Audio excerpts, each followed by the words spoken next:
Start कर रहे हैं एक्सरसाइज 4B। एक्सरसाइज 4B का क्वेश्चन नंबर 15 है। 15 में गिवन है v is equal x such that x is a positive integer and a factor of 25 and w is equal x such that x is a multiple of 6 such that 0 greater than and less than 25। जी तो part 1 में इन्होंने given है कि हमने list all the elements in v and w in set notation. तो set notation के जो हमने सेट नोटेशन फाइंड करनी है v और w की। तो v में हमने फैक्टर फाइंड करना है 25 के फैक्टर। तो हम देखते हैं कि 25 के फैक्टर कौन कौन से हैं जो फैक्टर 25 के बनते हैं। तो फर्स्ट 1 जो है 25 का फैक्टर, उसके बाद 5 5 आर 25, फिर 25 1 आर 25। तो ये 25 के फैक्टर हमारे पास आ गए। ऐसे ही W है, इसकी सेट नोटेशन है। इसमें क्या गिवन है कि मल्टीपल ऑफ 6 जो कि greater than 0 and less than 25 हो। तो हमने 6 का टेबल रीड करना है 25 तक। तो स्टार्ट करते हैं। 6 1 ज़ार 6, 6 2 ज़ार 12, 6 3 ज़ार 18 और 6 4 ज़ार 24। तो 6 5 ज़ार 30। तो हमने लेस देन 25, तो ये 24 तक हमारे पास है W के सेट नोटेशन आ गई। तो V एंड W की हमने अभी सेट नोटेशन फाइंड कर ली है। नेक्स्ट जो हमारे पास गिवन है क्वेश्चन नंबर 12 का पार्ट 12 और पार्ट 2 में है draw a Venn diagram to represent the set V and W। तो हमने अभी क्या करना है, इसकी वेन डायग्राम के थ्रू V एंड W को एक्सप्लेन करना है। तो V हमारे पास, इसको हम नेम दे देते हैं V का, इसको हम दे लेते हैं W का। जी हाँ, तो पार्ट 2 में हमने V एंड W को एक्सप्लेन करना है। तो V में हमने देखने हैं कौन से एलिमेंट्स हैं जो कि ओवरलैप हैं, या W में तो कोई भी एलिमेंट्स नहीं है जो कि ओवरलैप कर रहा हो, इसलिए हमने इन दोनों डायग्राम को अलग अलग सेपरेट बनाया है। तो अभी हम क्या करेंगे कि V में कौन से हमारे पास एलिमेंट्स आ रहे हैं 1 5 और 25। तो हम लिख देंगे 1 5 25। और W में हमारे पास आ रहा है 6 12 18 एंड 24। तो हमने वेन डायग्राम के थ्रू V एंड W की सेट नोटेशन जो है इसमें लिख दी है। आगे पार्ट 3 है। पार्ट 3 में हम देखते हैं क्या हमें गिवन है। तो पार्ट 3 में हमें कहा गया कि from the Venn diagram find V union W। तो हमने यूनियन फाइंड करना है V और W का, और जो एलिमेंट्स हैं हमें दिए हुए हैं वेन डायग्राम में ये दो। तो हम लिख देंगे V union W is equal, तो यूनियन में कौन से ऑल एलिमेंट्स आते हैं, दोनों V एंड W के भी ऑल एलिमेंट्स हम लिखेंगे। तो 1 तरतीब से 1 के बाद हमारे पास आ जाएगा 5, उसके बाद नेक्स्ट 6 है, 12 18 24 एंड 25। तो ये हमारे पास क्वेश्चन नंबर 15 का पार्ट 3 ये कंप्लीट हो गया है। जैसे कि दोबारा रिपीट कर देता हूँ कि क्वेश्चन नंबर 15 के पार्ट 1 में गिवन था कि सेट नोटेशन फाइंड करनी है V एंड W की। उसके बाद पार्ट 2 में हमें था कि डायग्राम के थ्रू हमने V एंड W को एक्सप्लेन करना है, वो किया। उसके बाद पार्ट 3 में तक वेन डायग्राम के थ्रू हमने V यूनियन W फाइंड करना है। नेक्स्ट क्वेश्चन नंबर 16 है। क्वेश्चन नंबर 16 में है कि universal set is equal x such that x is a positive integer such that 3 greater than 18 and 18 is equal to। तो हमने अभी 3 का पॉजिटिव इंटीजर लिखने हैं जो कि 3 से कंटिन्यूसली हों 18 तक। तो 18 भी इसमें ऐड होगा क्योंकि इसमें ग्रेटर देन के नीचे साइन के नीचे लाइन लगी हो। अगर ये लाइन ना हो तो फिर हमने 17 तक इसके इंटीजर लिखने थे। अभी ये लाइन गिवन है हमें, तो हमने 18 तक इसके पॉजिटिव इंटीजर लिखने हैं। 3 से स्टार्ट होंगे और 4 से हमने 18 तक। जी हाँ, तो उसके बाद पार्ट इसका है y में है कि x such that x is a multiple of 3। तो हमने 3 का टेबल रीड करना है 18 तक। उसके बाद z है, z में x such that is a multiple of 9। तो 9 का टेबल हम 18 तक लिखेंगे। चलिए स्टार्ट करते हैं। पार्ट ए में गिवन है हमें list all the elements in universal y and z in set notation. तो यूनिवर्सल सेट में हमारे पास आ जाता है जैसे ये 4 5 6 7 8 9 10 12, 13, 14, 15, 16, 17 एंड 18। जैसे कि मैंने बताया था 18 हम इसमें लिखेंगे क्योंकि ये greater less than and is equal है, इस साइन का मतलब ये है, तो इसलिए हमने 18 भी इसमें ऐड कर दिया है। उसके बाद हम y में है कि मल्टीपल ऑफ 3 आप लिखें, तो मल्टीपल ऑफ 3 यानी 3 का टेबल हमने, तो 3 2 ज़र क्या होगा 6, 9, 12, 15 एंड 18। तो ये 18 तक हमें कैसे पता चलेगा कि हमने 18 तक, तो यूनिवर्सल सेट में जब दिया जाता है कि 18 एंड 18 के इक्वल वैल्यू तक, तो इसीलिए हमने 3 6 18 तक ही इसका टेबल रीड करना है। तो अभी जी में है कि मल्टीपल ऑफ 9, तो 9 1 ज़र 9, 9 2 ज़र 18, तो ये 9 3 ज़र 27 बड़ी वैल्यू 18 से, इसलिए हमने इसको 18 तक ही रीड करना है। तो क्वेश्चन नंबर 16 का पार्ट ए था, उसमें यूनिवर्सल वाई एंड जी की सेट नोटेशन हमने फाइंड करनी थी। आगे पार्ट बी है। पार्ट बी में हमें गिवन है कि draw a Venn diagram to represent set universal Y and G. तो हमने इन तीनों डायग्राम को नेम थे, ये हमारे पास जी है, उसके बाद ये आ जाएगा वाई, और ये क्या है यूनिवर्सल सेट। जी हाँ, तो स्टार्ट करते हैं। जी में हमारे पास कौन सी वैल्यू है 9 और 18, तो हम लिख लेंगे 9 और 18। उसके बाद वाई में है तो वाई में 6 है, उसके बाद आ जाएगी 9, ऑलरेडी हमने लिख लिया है क्योंकि y का सबसेट जी है और यूनिवर्सल का सबसेट y एंड जी है। इसी तरह 6 तो 9 रिपीट हो गया हमारे पास, उसके बाद 12 आ जाएगा, फिर 15 और उसके बाद 18, तो 18 भी ऑलरेडी हम जी में लिख चुके हैं।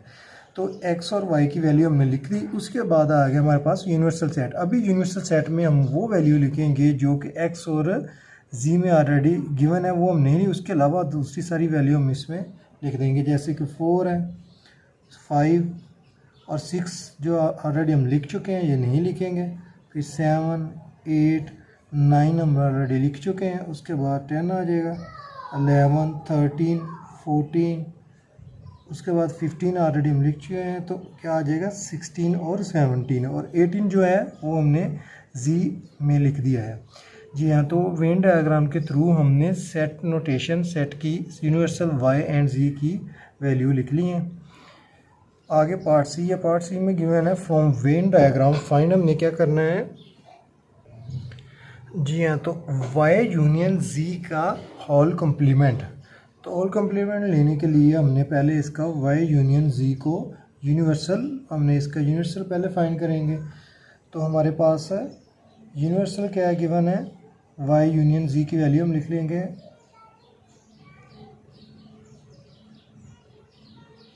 वाई हमारे पास है 6, 12 और 15। उसके बाद हमारे पास आ जाएगा यूनियन जी की वैल्यू क्या हमारे पास 9 और 18। तो ये हमारे पास आ गई वाई यूनियन जी की वैल्यू। इन यूनियन में ऑल एलिमेंट्स हम लिख लेते हैं, तो ऑल एलिमेंट्स हमारे पास आ जाएंगे 6, 9, 12, 15 एंड 18। जी हाँ, तो वाई यूनियन के बाद हमने अभी फाइंड करना है वाई यूनियन जी का कम्प्लीमेंट। तो वाई यूनियन जी का कम्प्लीमेंट हमारे पास क्या आएगा, यूनियन माइनस वाई यूनियन जी। तो वाई यूनियन जी हमें ये फाइंड हो गया, ये हम लिख लेंगे, और यूनिवर्सल की वैल्यू क्या हमारे पास आ जाएगी 4, 5, 6 से कंटिन्यूसली 18 तक। तो ये माइनस आ गया ये वैल्यू। उसके बाद वाई यूनियन जी जो हमने फाइंड किया था 6, 9, 12, 15 एंड 18। ठीक है, अभी इन दोनों में हमने वो वैल्यू लिखनी है जो कि यूनिवर्सल सेट में गिवन हो और वाई यूनियन जी में ना हो, यानी जो आपस में मैच हो रही हैं वो क्रॉस हो जाएंगी। उसके अलावा यूनिवर्सल सेट की ऑल वैल्यूज़ आ जाएंगी, ऑल एलिमेंट्स आ जाएंगे। तो स्टार्ट करते हैं इसमें, जैसे कि 4, 5, 6 ऑलरेडी है तो क्रॉस हो जाएगा। उसके बाद 7, 8, 9 इसमें गिवन है तो उसके बाद 10 आ जाएगा। उसके बाद 11, 12 है तो 12 इसमें 4 से 18 तक है तो 12 भी क्रॉस हो जाएगा। उसके बाद आ गया 13, 14, 16 एंड 17। तो ये हमारे पास वाई यूनियन जी का कॉम्प्लीमेंट फाइंड हो गया। उसके बाद हमने y यूनियन z का y इंटरसेक्शन z का कॉम्प्लीमेंट फाइंड करना है। तो ये क्या था, इसका होल कॉम्प्लीमेंट, तो ये क्या है, z का कॉम्प्लीमेंट। तो पहले हम z का कॉम्प्लीमेंट फाइंड करेंगे। इसमें क्या था कि पहले हमने ब्रैकेट सॉल्व की थी, तो इसमें z का कॉम्प्लीमेंट क्या होगा हमारे पास, z का complement is equal universal minus z। ठीक है, तो यूनिवर्सल की वैल्यू क्या है, 4, 5, 6 से कंटिन्यूसली 18 तक। उसके बाद माइनस, तो हमारे पास यूनिवर्सल और z की वैल्यू हमारे पास क्या है, 9 और 8। तो z की वैल्यू हमने 9 और 18 लिख ली है। जी हाँ, तो इन दोनों का हमारे पास क्या अभी आंसर आएगा कि हमने वो ऑल वैल्यूज़ लिखनी है जो कि इसमें यूनिवर्सल में गिवन हो और इसमें ना हो। ये तो स्टार्ट करते हैं कि z का कॉम्प्लीमेंट इज इक्वल क्या होगा, 4, 5, 6, 7, 8, 9 ऑलरेडी हमारे पास इधर है, तो ये क्रॉस हो जाएगा। उसके बाद 10, 11, 12, 13, 14, 15, 16, 17, 18 गिवन है, तो ये क्रॉस हो जाएगा। तो ये 17 तक हमारे पास z का कॉम्प्लीमेंट फाइंड हो गया है। तो z के कॉम्प्लीमेंट के बाद हमने क्या करना था, y इंटरसेक्शन z का कॉम्प्लीमेंट। z के कॉम्प्लीमेंट का आंसर आ गया, y हमारे पास गिवन है 6, 12 और 15। अभी देखते हैं कि हमारे पास आंसर क्या आता है। तो y इंटरसेक्शन z का कॉम्प्लीमेंट क्या होगा, y की वैल्यू हमारे पास क्या है, 6, 12 और 15। तो इसमें हमने इंटरसेक्शन में वो वैल्यू लिखते हैं जो कि आपस में मैच हो रही हों। तो y में है 6, 12 और 15, क्योंकि हम वेन डायग्राम के थ्रू ही इसको देख रहे हैं ना। तो y में 6, 12 और 15 है, यूनिवर्सल में 4, ये z कॉम्प्लीमेंट में ऑल वैल्यूज़ आ गई, तो इनमें मैच हो रही हैं 6, 12 और 15। तो ये इसका आंसर आ जाएगा 6, 12 एंड 15। जी, तो क्वेश्चन नंबर 16 का पार्ट सी कंप्लीट हो गया। जी, तो क्वेश्चन नंबर 16 है 4b का। इसमें है, it is given that x such that x is a non negative integer less than 12। तो हमने 12 से यानी कम वैल्यू हो वो एलिमेंट्स लिखने हैं, और नॉन नेगेटिव कौन से, मीन्स के 0 से स्टार्ट होंगे अभी ये। ठीक है, उसके बाद p है, p में x such that x is a prime number. हमने प्राइम नंबर लिखने हैं, और कहाँ तक, 11 तक। ठीक है, यूनिवर्सल सेट में हमने 11। उसके बाद q है, तो q में हमने नॉट आ प्राइम नंबर, तो हमने प्राइम वो लिखने हैं जो कि प्राइम नंबर नहीं। जी हाँ, तो स्टार्ट करते हैं। Universal set 0, 1, 2, 3, 4, 5, 6, 7, 8, 9, 10 and 12। तो ये हमारे पास यूनिवर्सल सेट आ गए जो कि नॉन नेगेटिव 0 से स्टार्ट हुए हैं और लेस देन 11 तक हैं। आगे हमने p में है प्राइम नंबर फाइंड करना है। तो प्राइम नंबर कौन से होते हैं जो कि सेल्फ अपने अलावा किसी और पर डिवाइड नहीं होते। तो इसमें है 2, 3, 5, 7 एंड 11। तो ये हमारे पास प्राइम नंबर आ गए। ऐसे ही q है, q में है नॉट अ प्राइम नंबर, जो अभी प्राइम नंबर नहीं। तो हम स्टार्ट करते हैं। अभी 0 जो है वो प्राइम नंबर नहीं, सही 0 आ जाएगा। उसके बाद 1 आ जाएगा, 1 प्राइम नंबर नहीं, 2 प्राइम नंबर है, तो फिर क्या आ जाएगा, उसके बाद 3 भी प्राइम नंबर है, जैसे इसमें प्राइम नंबर गिवन है। उसके बाद जैसे 4 है, 5 इसमें प्राइम नंबर है, तो नॉट प्राइम नंबर क्या होगा, 6, 7 प्राइम नंबर है, तो 8, 9 प्राइम नंबर। और 9 क्या और नंबर तो है, लेकिन ये प्राइम नंबर नहीं, क्योंकि ये 3 पर और 9 पे डिवाइड होता है। उसके अलावा क्या आ गया हमारे पास 10। तो 11 जो है ये प्राइम नंबर है। इसी तरह 11 से हमने लेस देन यानी 12 से लेस देन वैल्यू ही लिखनी थी। ये हमारे पास यूनिवर्सल p एंड q की वैल्यू आ गई हैं। तो पार्ट ए हमारा कंप्लीट हो गया क्वेश्चन नंबर 17 का। आगे क्वेश्चन नंबर 17 का पार्ट बी है। पार्ट बी में गिवन है कि draw a Venn diagram to represent in set notation. तो ये जो हमारे पास सेट नोटेशन आई है, हमने इनको वेन डायग्राम के थ्रू लिखना है। तो ये इसको हमने नेमली रिप्रेजेंट कर देना है p से। ये हमारा q है, ये ओवरऑल क्या है, यूनिवर्सल सेट। जी हाँ, तो स्टार्ट करते हैं। p में हमारे पास कौन सी वैल्यू थी, 2, 3, 5, 7 एंड 11। तो ये लिख लेंगे 2, 3, 5, 7 एंड 11। ये हमारे पास प्राइम नंबर आ गए। और q में है नॉट प्राइम नंबर, जो प्राइम नंबर नहीं है, तो ये आ जाएंगे 0, 1, 4 6 8 9 एंड 10। जी हाँ, तो ये पी और क्यू में हमारे पास prime and not prime number आ गए हैं। तो क्वेश्चन में क्या था कि आपने सेट नोटेशन के थ्रू वेन डायग्राम को कंप्लीट करना है। तो इसके अलावा पी और क्यू के अलावा हमने देखना है यूनिवर्सल सेट में कौन से एलिमेंट्स हैं जो कि यूनिवर्सल सेट में आएंगे। तो यूनिवर्सल सेट में पी और क्यू के अलावा कोई ऐसा एलिमेंट नहीं है जो कि यूनिवर्सल सेट में आ रहा हो, क्योंकि पी और क्यू में दोनों एलिमेंट्स जो हैं ये कंप्लीट हो गए हैं। तो यूनिवर्सल सेट में हमारे पास कोई नहीं है, क्योंकि यूनिवर्सल सेट का ही पी एंड क्यू सबसेट है। जी, तो क्वेश्चन नंबर 17 का पार्ट सी है। पार्ट सी में है कि फ्रॉम वेन डायग्राम फाइंड करें पी यूनियन क्यू का कंप्लीमेंट। तो पी यूनियन क्यू का कंप्लीमेंट हम फाइंड करते हैं। तो क्यू में हमारे पास क्या गिवन है, तो आप देखिएगा कि उसने वेन डायग्राम के थ्रू हमें कहा था ये वेन डायग्राम में पी और क्यू की हमारे पास वैल्यू है। तो हमने फर्स्ट क्यू कॉम्प्लीमेंट फाइंड करना है। तो Q complement is equal universal minus Q. तो यूनिवर्सल की वैल्यू हमारे पास क्या है, यूनिवर्सल की वैल्यू हमारे पास यही P and Q he universal के सबसेट हैं। तो क्यू की वैल्यू हम पहले लिख लेते हैं, ठीक है। क्यू की वैल्यू क्या है हमारे पास 0 1 4 6 8 9 एंड 10। जी हाँ, तो उसके अलावा यूनिवर्सल सेट क्या है, यूनिवर्सल सेट का ही सबसेट पी है। तो पी की वैल्यू हम लिख लेंगे, ये आ जाएगी 2 3 5 7 एंड 11। जी हाँ, तो यूनिवर्सल माइनस क्यू हमारे पास आ गया है। इसमें अभी हमने इसमें वो वैल्यू हमने लिखनी है जो कि यूनिवर्सल में गिवन हो और इसमें गिवन ना हो, यानी जो मैच कर रही है वो क्रॉस हो जाएंगी। तो यूनिवर्सल में हम देखेंगे, इसमें अभी आ रहा है 2 3 5 7 एंड 11। इसमें कोई ऐसा एलिमेंट नहीं है जिसके साथ मैच कर रहा हो। तो ये हमारे पास क्यू कॉम्प्लीमेंट का आंसर आ गया। अभी हमने पी यूनियन क्यू का कॉम्प्लीमेंट का यूनिवर्सल सेट फाइंड करना है। जी हाँ, तो वेन डायग्राम में आप देखिएगा कि पी और क्यू हमारे पास गिवन है। क्यू का आंसर हमारे पास ये आ गया है, पी हमारे पास ये है, और यूनिवर्सल सेट में इन दोनों को हमने तरतीब से लिख देना है, जैसे कि 0 1 2, उसके बाद 3 4 5 6 7 8 9 10 एंड 11। यानी कि यूनिवर्सल सेट में ऑल एलिमेंट्स आते हैं जो कि पी और क्यू के सबसेट होते हैं। पी यूनियन क्यू का होल कॉम्प्लीमेंट हमने लेना है। तो उससे पहले हमने ब्रैकेट सॉल्व करनी होती है। तो पी यूनियन क्यू की हमने क्या यूनियन लेना है। पी यूनियन क्यू को हम लिख लेते हैं। जी, पी यूनियन क्यू हमारे पास क्या है, पी और क्यू की दोनों की वैल्यू हमने लिख लेनी है। 0 1 2 3 4 5 6 7 8 9 10 एंड 11।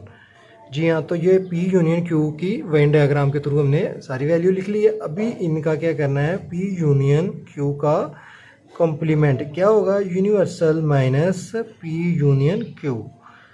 जी हाँ, तो यूनिवर्सल हमारे पास क्या है, पी यूनियन क्यू तो हमने फाइंड कर लिया है, ठीक है। तो यूनिवर्सल ये इसके ऑल एलिमेंट्स, यूनिवर्सल का ये सबसेट पी एंड क्यू है, ठीक है। और पी यूनियन क्यू का आंसर भी हमारे पास ये है। तो हम दोनों का यूनिवर्सल की वैल्यू हम लिख लेंगे, जैसे पी और क्यू इसका सबसेट है तो लिख लेंगे 0 1 2 3 और कंटिन्यूसली 11 तक है ये। ऐसे ही माइनस पी यूनियन क्यू हमारे पास फाइंड हो चुका है, यानी पी और क्यू का यूनियन हमने ले लिया। तो ये भी 0 से स्टार्ट हो रहा है, 2 3 और ये 11 तक लिख लेंगे। जी हाँ, तो अभी देखिएगा कि यूनिवर्सल सेट में जो एलिमेंट्स मैच हो रहे हों और पी यूनियन क्यू में मैच ना हो रहे हों वो हम लिखते हैं। तो इसमें ऑल एलिमेंट्स जो हैं पी यूनियन क्यू और यूनिवर्सल के मैच हो रहे हैं, तो इसका आंसर आएगा एम्प्टी सेट, ठीक है। क्योंकि कोई ऐसा एलिमेंट नहीं है जो कि यूनिवर्सल में गिवन हो और इसमें ना हो, इसलिए दोनों मैच हो रहे हैं। जो मैच हो रहे हो तो वो हम नहीं लिखते। तो ये हमारे पास आ गया इसका empty set P union Q को कम्प्लीमेंट। आगे क्वेश्चन नंबर 17 का ही पार्ट सी का आगे है। पार्ट 3 में है पी कम्प्लीमेंट इंटरसेक्शन क्यू। तो पी कम्प्लीमेंट इज इक्वल क्या हो गया, यूनिवर्सल माइनस पी। तो यूनिवर्सल की वैल्यू क्या है, 0 से 11 तक। उसके बाद माइनस करेंगे पी की वैल्यू 2, 3, 5, 7 एंड 11। तो इसमें ऑल एलिमेंट्स हम वो लिखेंगे कि जो कि यूनिवर्सल में गिवन है, इसमें नहीं। तो 0 इसमें है, इसमें नहीं, वो लिख देंगे। 1 इसमें गिवन है, वो लिख दिया, इसमें नहीं है। तो ये एलिमेंट्स हमारे पास आंसर आए। उसके बाद पी कॉम्प्लीमेंट के बाद हम क्या करेंगे, intersection. P complement intersection Q. तो पी हमारे पास क्या है, पी कॉम्प्लीमेंट ये आंसर आया। उसके बाद इंटरसेक्शन और क्यू का ये हमारे पास वेन डायग्राम से ये लिख लिया। तो इसमें ऑल एलिमेंट्स जो हैं इंटरसेक्शन के मैच हो रहे हैं। तो हमने वो ऑल एलिमेंट्स लिखने होते हैं जो कि पी कॉम्प्लीमेंट इंटरसेक्शन क्यू में मैच हो रहे हों। जी, तो क्वेश्चन नंबर 17 कंप्लीट हो गया।